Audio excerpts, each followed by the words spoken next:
Hello students, आप सभी का स्वागत है एकेडमिक विंग्स के यूट्यूब चैनल पे। आज हम देखेंगे important terms related to economics, यानी कि इकोनॉमिक्स से रिलेटेड बहुत सारे इंपॉर्टेंट टर्म्स जो किसी भी वन डे एग्ज़ाम में बीपीएससी हो, बिहार एसआई हो, बिहार एसएससी हो या किसी भी एग्ज़ाम में काफ़ी बार पूछे जाते हैं। तो चलिए शुरू करते हैं। पहला जो हमारा टर्म है वो है gross domestic product, GDP. GDP क्या होता है? तो total monetary value of all final goods and services produced within a year in a given geographical area is known as GDP. किसी भी देश के सीमा के अंदर जो टोटल फाइनल गुड्स और सर्विसेज का जो प्रोडक्शन होता है उसका जो मॉनेटरी वैल्यू, यानी कि मौद्रिक जो उसका वैल्यू होता है किसी भी गुड्स और सर्विसेज के फाइनल प्रोडक्शन का, और एक फिक्स्ड ज्योग्राफिकल एरिया होना चाहिए, उसी को कहते हैं जीडीपी साल भर के अंदर में। जैसे कि हमारा देश भारत है तो इसमें जितने भी लोग रहते हैं, जितने भी लोग, उनके द्वारा जो भी गुड्स और सर्विसेज का जो मॉनेटरी वैल्यू होगा साल भर के भीतर, उसको हम जीडीपी कहते हैं। नेक्स्ट देखते हैं। नेक्स्ट है हमारा ग्रॉस नेशनल प्रोडक्ट। अब ग्रॉस नेशनल प्रोडक्ट क्या है? इसको शॉर्ट में जीएनपी कहते हैं। तो it is an estimate of total value of all the final products and services produced in a given period by the means of production owned by countries resident, या यहाँ पर ये भी कह सकते हैं सिटीजन, जो देश के नागरिक हैं। जो जैसे कि अगर हम अपने देश इंडिया का एग्जांपल लें तो जो भी इंडियन है, वो चाहे इंडिया में रहते हों या इंडिया से बाहर रहते हैं, उनके द्वारा जो ऑल फाइनल गुड्स और सर्विसेज का जो मॉनेटरी वैल्यू होगा वो जीएनपी में काउंट होगा। इसका एक फॉर्मूला है, ये काफ़ी बार पूछा जाता है। GNP is equal to GDP plus income from abroad by Indians. जो भी बाहर में रहते हैं यानी कि विदेश में रहते हैं भारतीय, उनका जो इनकम होगा वो ऐड कर देंगे जीडीपी में, और माइनस क्या करेंगे? तो income earned bye foreigners in India. जो फॉरेनर्स देश में हमारे रहते हैं उनके द्वारा जो इनकम अर्न किया जाता है उसको माइनस कर देंगे, और बाहर जो भारतीय रहते हैं उनके इनकम को जोड़ देंगे जीडीपी में, तो हमारा जीएनपी आ जाएगा। ये फॉर्मूला काफ़ी इंपॉर्टेंट है। नेक्स्ट देखते हैं नॉमिनल जीडीपी। जीडीपी दो टाइप का होता है, नॉमिनल जीडीपी और रियल जीडीपी। नॉमिनल जीडीपी किसको कहते हैं? तो जब जीडीपी का कैलकुलेशन करेंट प्रिवेलिंग प्राइस पे, जो करेंट प्राइस है, करेंट ईयर यानी कि जिस साल में कैलकुलेशन हो रहा है उस वक्त का जो प्राइसेस है उसके ऊपर अगर हम जीडीपी को कैलकुलेट करते हैं तो ये नॉमिनल जीडीपी होता है। इसको नॉमिनल जीडीपी हम कहते हैं। लेकिन अगर हम जीडीपी को कैलकुलेट करें किस पे? बेस प्राइस पे। बेस प्राइस क्या होता है? तो जो बेस ईयर लिया जाता है, जैसे कि 2011 हमारा बेस ईयर है, तो उस पर अगर हम उस वक्त के प्राइस के ऊपर अगर हम जीडीपी को कैलकुलेट करें तो ये हमारा रियल जीडीपी कहलाएगा, और जो करेंट प्रिवेलिंग प्राइस पे होगा वो नॉमिनल जीडीपी। हालांकि रियल जीडीपी जो है वो ज़्यादा सटीक आंकड़ा प्रदर्शित करता है। नेक्स्ट देखते हैं जीडीपी डिफ्लेटर। अब जीडीपी डिफ्लेटर क्या है? तो ये एक रेशियो है। रेशियो किस चीज़ का? तो नॉमिनल जीडीपी से रियल जीडीपी का जो रेशियो है उसको शो करता है GDP deflator is equal to nominal GDP by real GDP. ये फॉर्मूला पूछा गया है प्रीलिम्स के अंदर, कई बार पूछा गया है कि जीडीपी डिफ्लेटर क्या होता है। ये क्या दर्शाता है GDP deflator? It gives us the value by which cost of a good has risen.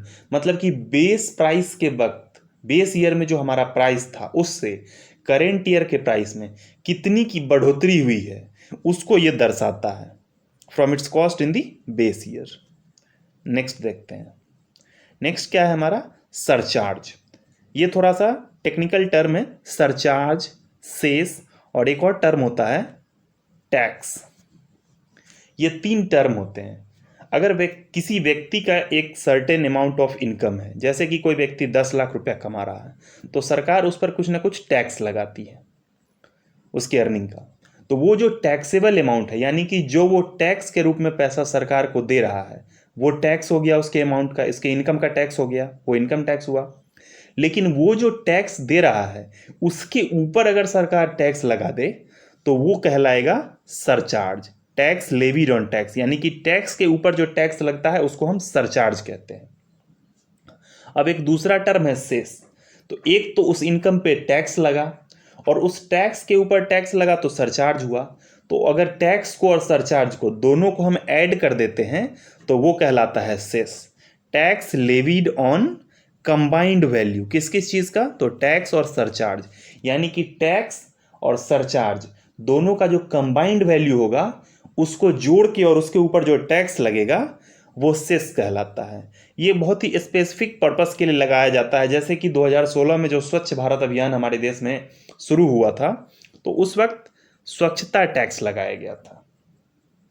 ये इसी तरीके से कुछ कुछ कॉज के लिए लगाया जाता है। तो ये तीनों टर्म क्लियर है। एक हो गया टैक्स, एक हो गया जो टैक्स के ऊपर टैक्स लगा तो सरचार्ज, और टैक्स और सरचार्ज दोनों को जोड़ के उसके ऊपर जो टैक्स लगाते हैं तो वो सेस कहलाता है। नेक्स्ट देखते हैं टैक्स इवेजन। टैक्स इवेजन का अर्थ है कि टैक्स में छूट, कर में छूट, या कर चोरी भी कह सकते हैं, कर से खुद को बचाने के लिए।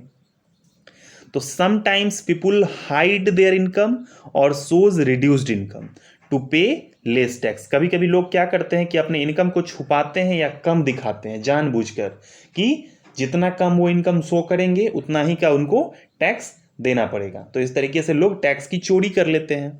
एग्जाम्पल यहाँ पर एक लैंड का एग्जाम्पल दिया है कि अगर मान लीजिए किसी लैंड की बिक्री हो रही है तो उसका जो रजिस्ट्रेशन होता है उस वक्त जो वहाँ पे अमाउंट भरा जाता है, अगर वो सरकारी रेट के हिसाब से 15 लाख भरा गया तो टैक्स तो उतने पे ही गवर्नमेंट को जाएगा, 15 लाख का जो परसेंटेज बनता है।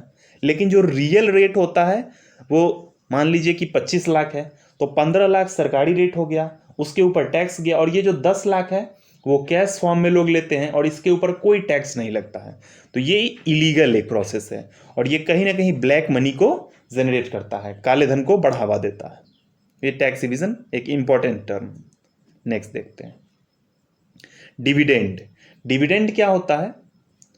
तो अगर किसी कंपनी में होता है कि पूरा जो 100% शेयर होता है उसका मालिक एक आदमी नहीं होता है, उसके बहुत सारे जो होते हैं वो शेयर धारक होते हैं, शेयर होल्डर्स होते हैं। हम मेजोरिटी ऑफ शेयर यानी कि 51% के आसपास का जो शेयर होगा वो किसी एक व्यक्ति का होगा जिसके नाम से जानते हैं, लेकिन बाकी बहुत सारे उसके छोटे छोटे शेयर धारक होते हैं, किसी का 1%, किसी का 5%, इस तरीके से रहता है। तो जो कंपनी का जो बेनिफिट होता है सालाना, जो भी उसको रेवेन्यू आता है, जो भी उसका प्रॉफिट होता है, उसको वो अपने सभी शेयर धारकों के साथ शेयर करती है और इसी चीज को डिविडेंड कहते हैं। The sum of money paid regularly by a company to its shareholders out of its profits. और ये जो रेगुलर दिया जाता है ये मोस्टली जो होता है वो एनुअल दिया जाता है, यानी कि सालाना दिया जाता है। नेक्स्ट है पॉन्जी स्कीम। पॉन्जी स्कीम एक बहुत इंपॉर्टेंट टर्म है। आपने अपने अपने सराउंडिंग में सुना होगा chit fund scheme. Chit funding scheme और पॉन्जी स्कीम एक ही चीज को कहते हैं। It is a fraudulent investment promising high rate of return with little risk to investors. यानी कि वो आपको प्रलोभन देता है कि अमाउंट बहुत कम इन्वेस्ट करना है और इससे जो प्रॉफिट हमारा होगा वो कई गुना ज़्यादा होगा। इस टाइप के फंड को ही चिट फंड कहते हैं और ये पॉन्जी स्कीम के अंतर्गत आता है। इसमें क्या होता है, एक पिरामिड टाइप का स्केल होता है, इसमें स्ट्रक्चर होता है कि जिसमें प्रलोभन देकर, झांसा देकर नए इन्वेस्टर्स से पैसा लिया जाता है और जो पुराने इन्वेस्टर्स होते हैं उनको पे किया जाता है। इसमें से बहुत सारे जो पॉन्जी स्कीम्स होते हैं उसको सेबी के द्वारा बैन भी कर दिया जाता है और जो बैंड स्कीम्स होते हैं उसका जो भी जिम्मेदारी होती है वो कंसर्न्ड स्टेट गवर्नमेंट, यानी कि जिस राज्य में उस चीज को चलाया जा रहा है वहां के स्टेट गवर्नमेंट की इसकी जिम्मेदारी होता है। इसका बहुत फेमस एग्जांपल है वेस्ट बंगाल में नारदा घोटाला, शारदा घोटाला, ये सब चिट फंड स्कीम के तहत ही आते हैं, तो इसको याद रखना है। नेक्स्ट देखते हैं कैश रिजर्व रेशियो। अब कैश रिजर्व रेशियो क्या है कि हर एक बैंक को जो भी उसका इनकम होता है, हर बैंक का अपना इनकम होता है, उसकी आय होती है, तो उसके इनकम का एक सर्टेन परसेंटेज, जैसे कि 100% अगर उसका इनकम है तो उसका एक फिक्स्ड परसेंटेज होता है, वो कैश के रूप में, यानी कि मनी कैश के रूप में जाएगा और वो किसके पास रखा जाएगा, तो आरबीआई के पास होना चाहिए। ये डेली बेसिस पे ट्रांसफर होता है। जितना उसका इनकम है उसका 4% आरबीआई के पास रिजर्व रहता है। इसको कहते हैं कैश रिजर्व रेशियो या फिर शॉर्ट फॉर्म में सीआरआर। और ये जो पैसा आरबीआई के पास रखा जाता है इसके ऊपर बैंक्स को कोई इंटरेस्ट नहीं दिया जाता है। ये नियम कब बनाया गया था, तो ये नियम आरबीआई एक्ट 1934 के अकॉर्डिंग बनाया गया था। अच्छा, इसके लाने के पीछे का मकसद ये था कि अगर किसी बैंक में मतलब अगर उसकी इनकम दिनों दिन घट रही है, वो दिवालियापन की कगार की ओर बढ़ रहा है, दिवालियापन की ओर बढ़ रहा है, तो वो जो 4% जो आरबीआई के पास रिजर्व रखा हुआ है सीआरआर, उस पैसे को यूज करके इस बैंक को रिवाइव किया जा सकता है। इस पर्पज से इसको लाया गया था। करेंट में जो सीआरआर है हमारा वो 4% है। नेक्स्ट देखते हैं। अब है रेपो रेट।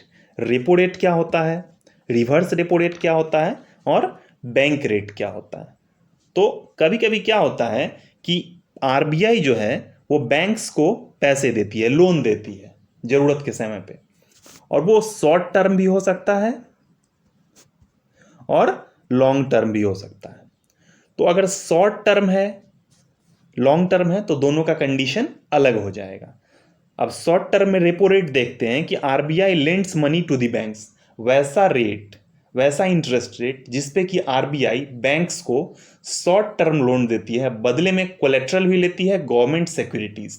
और वो शॉर्ट टर्म लोन जो होता है उसका ड्यूरेशन कुछ घंटा कुछ दिन इतना ही होता है। इसको रेपो रेट कहते हैं, जो आरबीआई किसी भी बैंक को शॉर्ट टर्म के लिए कोलेट्रल लेकर के लोन देती है, इसको रेपो रेट कहते हैं। अब उसी का उल्टा यानी कि reverse repo rate. Reverse repo rate क्या होता है कि जब आरबीआई किसी बैंक से लोन लेती है, आरबीआई क्या करती है, लोन लेती है किसी बैंक से, तो वो जिस रेट पे लेगी उसको रिवर्स रेपो रेट कहते हैं। ये भी शॉर्ट टर्म होता है और इसके बदले में भी गवर्नमेंट सिक्योरिटीज कोलेट्रल के रूप में लिया जाता है। तो ये रेपो रेट और रिवर्स रेपो रेट के बीच अंतर हो गया। अब एक और टर्म है बैंक रेट। बैंक रेट क्या होता है कि रिपो रेट और रिवर्स रेपो रेट तो शॉर्ट टर्म हो गया, लेकिन बैंक रेट क्या होता है कि the rate which RBI lends to the banks, वैसा इंटरेस्ट रेट जिसपे कि आरबीआई बैंक्स को लोन देती है, लेकिन वो लोन लॉन्ग टर्म के लिए होता है, वो शॉर्ट टर्म नहीं होता है, उसका ड्यूरेशन ज्यादा होता है। तो इसको क्या कहते हैं, बैंक रेट कहते हैं। नेक्स्ट देखते हैं। अब आता है डेप्रिशिएशन।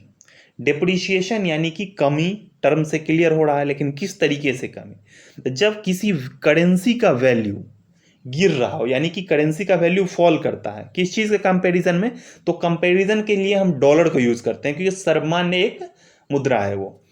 तो when the value of one currency falls in comparison with the dollar based on the market forces, उसके लिए जो मार्केट फैक्टर्स है, मार्केट फोर्सेज है, वो भी जिम्मेदार होता है। वो क्या होता है, मार्केट फोर्सेस, इकोनॉमिक्स में सबसे बड़ा जो मार्केट फोर्स होता है वो होता है डिमांड और सप्लाई।